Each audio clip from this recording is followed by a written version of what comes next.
Bu inson kalamushga sig'inadi. Ha, ular mening oilam. Uning ismi Gejendar. U Shimoliy G'arbiy Hindistonda joylashgan kalamush ibodatxonasida yashaydi. Ibodatxona bo'ylab 25 mingdan ziyod kalamushlar ibodatxonaning har bir qarjida uchraydi. Hatto yemoqchi bo'lgan ovqatingizga tushadi. Yelkangiz, tizzangiz va hatto boshingizga ham chiqishi mumkin. Tayyormisiz? Hozir biz ibodatxonaga kirish arafasidamiz. Bu joy Hindistonning Rajasthan shtati Baner hududida joylashgan. Men bu yerga mahalliy do'stim bilan bir haftalik parvoz orqali yetib keldim. Juda hayajonlanganman, lekin biroz xavotir ham bor. Ichkarida bizni nima kutayotgani noma'lum. Bu yerga kelishimizdan oldin biz bilan bog'langan ibodatxona xodimini qidiryapmiz. Bu insonga juda ko'p savollarni tayyorlab qo'yganman. Shu yerdan boshlab oyoq kiyimni yechamiz, chunki oyoq kiyim bilan kirish taqiqlangan. Ular oyoq kiyimni yeb qo'ymaydimi? Yo'q, albatta. Ertalab soat 4 da ibodatxona odamlar uchun ochildi. Ibodatxona dunyoning 8-mo'jizasi. Gejender va mahalliy e'tiqodli odamlar kalamushlarga qurbonlik sifatida pishloq, shirinliklar va ulkan bir kosada sut taqdim etishadi. Odamlar bu sutni sog'liqni yaxshilash uchun ichishadi. Ko'rsatib bera olasizmi? Albatta.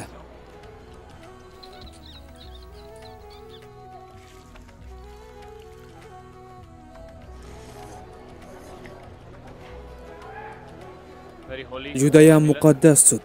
Bu qaysi hayvonning suti? Sigirning suti. Sutdan qandaydir kasallik orttirib olganmisiz hech?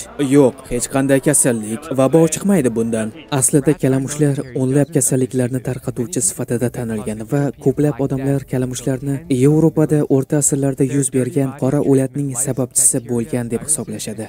Bu kasallik millionlab odamlarning o'limiga olib kelgan. Oshna sutdan ichasammi? Albatta. Sizchi? Ha, hindu bo'lsam ham ichib ko'raman.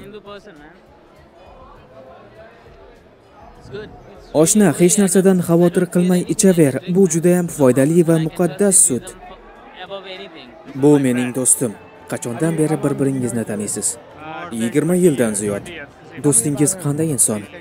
Do'stim ibodatxonaning davomchilaridan.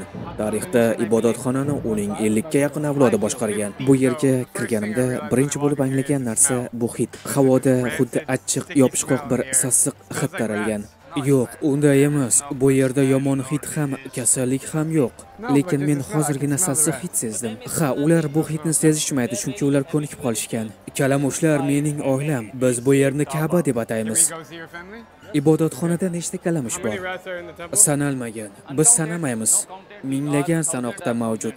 Hattoki mana bu xonada chuqur bor. Hamma joyi kalamushlarga to'la. Ibodatxonaning har bir kichik xonasi kalamushlar bilan to'la. Mana bunga qarang. Men kalamushlar haqida o'ylaganimda odatda Nyu-York shahridagi metro yoki uyimdagi axlat qutisini eslayman. Ammo bu yerda odamlar ularga sig'inishadi. Agarda Gejendar nima uchun kalamushlarni o'z oilasi deb atayotganiga qiziqsangiz, bu shuni anglatadiki, u aslida ularni o'z avlodlarining qayta tug'ilgan shakli deb hisoblaydi. Aytishlaricha, bu kalamushlar shu hududdagi odamlardan, ya'ni ota-onalar, bobo-buvilar, amakilar, xolalar va uzoq vaqt yo'qolgan qarindoshlardan avlod hisoblanadi. Bu e'tiqod yuzlab avlodlar orqali o'tib kelgan va bugungi kungacha saqlanib qolgan. Shunda qilib bu yerda hayot shunday: yerda yotish, kalamushlar bilan birga vaqt o'tkazish va ularga yaqin bo'lish. Ayniqsa kalamushlarning oyoqlari terim ustida emakilayotgani juda jirkanch. Lekin baribir madaniy muhitga moslashish tarafdoriman. Tanangizga o'rmalab chiqishi juda g'alati. Kalamushlarni yemaysizmi? Yo'q, ular mening oilam. Har bitta kalamush mening oilam va muqaddas. Bu yerni tushunish uchun biz afsonani yoritib o'tishimiz kerak. Ibodatxona hinduizm dinidagi kuch va g'alaba ma'budasi bo'lgan Karni Mataga bag'ishlangan.